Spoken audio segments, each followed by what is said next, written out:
Welcome to the latest edition of our Seafood News Roundup, sponsored by Urner Barry's Foreign Trade Data. I'm Seafood News Editor Michael Ramsing, and joining me today at the news desk is nobody. Jocelyn is out on vacation this week. We have a full show for you today. The crab industry produced two major stories this week, but before we talk about those, let's take a look at some of the other major news headlines reported by seafoodnews.com in the last week. The Global Aquaculture Alliance wrapped up its 19th annual Gold Conference in Guangzhou, China last week. SeafoodNews.com's John Sackton reported from the four-day conference and said it was one of the best versions of the event in many years. The conference was heavily integrated into the Chinese seafood industry, with 20 to 30 Chinese exporters in attendance. Many of the roundtable discussions were improved to include a detailed presentation and then reactions and observations from notable industry participants. The event was also very candid in its discussions about the conflicting certification schemes currently plaguing the seafood industry. Next year's Gold Conference will be held the week of October 2nd in Dublin, Ireland. In some other Alaskan salmon news, a report from the state's Department of Fish and Game said Bristol Bay's commercial sockeye harvest was 26% above the preseason forecast and the second best season in the last 20 years. At the same time, estimates say the ex-vessel value for Bristol Bay's reds is 40% above the 20-year average for the fishery. Meanwhile, Alaska's pink salmon fishermen did not fare nearly as well this season, as the state's humpy catch to date was about 50 million fish short of its preseason forecast. Alaska's Governor Bill Walker officially requested the federal government to declare the 2016 pink salmon season a disaster so the region's fishermen can get some funding to make up for the poor production. Elsewhere, Hawaii's longline fleet says they are making rapid progress in implementing reforms following an Associated Press story that uncovered forced labor, trafficking, and poor working conditions on American-owned and operated longline vessels that use foreign crew. A task force came up with the Universal Crew Contract that was designed to reveal features of labor agreements that can lead to abuse and forced labor.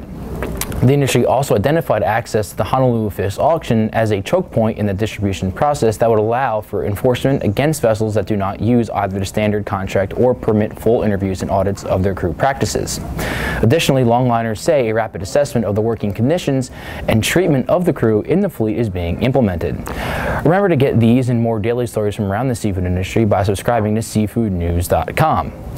We now turn to the U.S. crab industry for this week's top stories. First, health officials are optimistic that California's commercial Dungeness crab season will get going on time this season.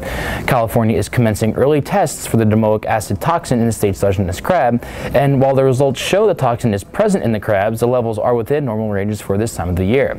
This is a big difference compared to last fall when the crabs were showing excessively high levels of the toxin because of unusually warm Pacific waters. These levels persisted well into last year's fall and winter months and resulted in a 4-month delay to the commercial Dungeness crab season. So far, this does not seem like it will be the case for the 2016 season, which is scheduled to start on November 15th. Finally, the situation is starting to look bleak for Alaska's commercial barred-eye crabbing season. Unless the Alaska Board of Fish agrees to schedule an emergency hearing on the fishery in the next several days, the industry is looking at no season until 2019 at the earliest. This is because a summer survey of the fishery showed the female population of the stock was below the minimum count required for state officials to commence the season. Now, the stock minimum must be met in the next 2 years' worth of surveys before Alaska can consider opening the fishery. The Alaska Bering Sea Crabbers filed an emergency petition earlier this month asking the Alaska Board of Fish to reconsider their harvest policy for the fishery. The board has until October 9th to respond, which is a tight window since fishing is scheduled to start on October 15th. And that's it for today's program, which was brought to you today by Urner Barry's Foreign Trade Data Service. You know, it was a busy week for the FDA. The administration released a series of videos to explain seafood risk analysis, recalled some salmon products, and redefined what healthy means on food labels. But subscribers to Foreign Trade Data know all about what the FDA was up to this week because they received daily trade alerts intended to keep seafood importers up to speed with all the regulations impacting their business. But that's not all Foreign Trade Data has to offer.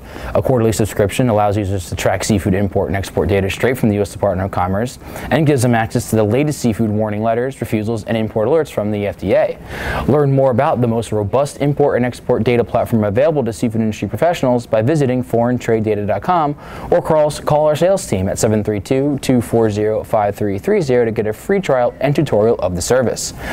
Let us know how we're doing by tweeting at us on Twitter at SeafoodComNews or at Urner Barry, and like Urner Barry and Seafood News on Facebook to learn more about what we're up to.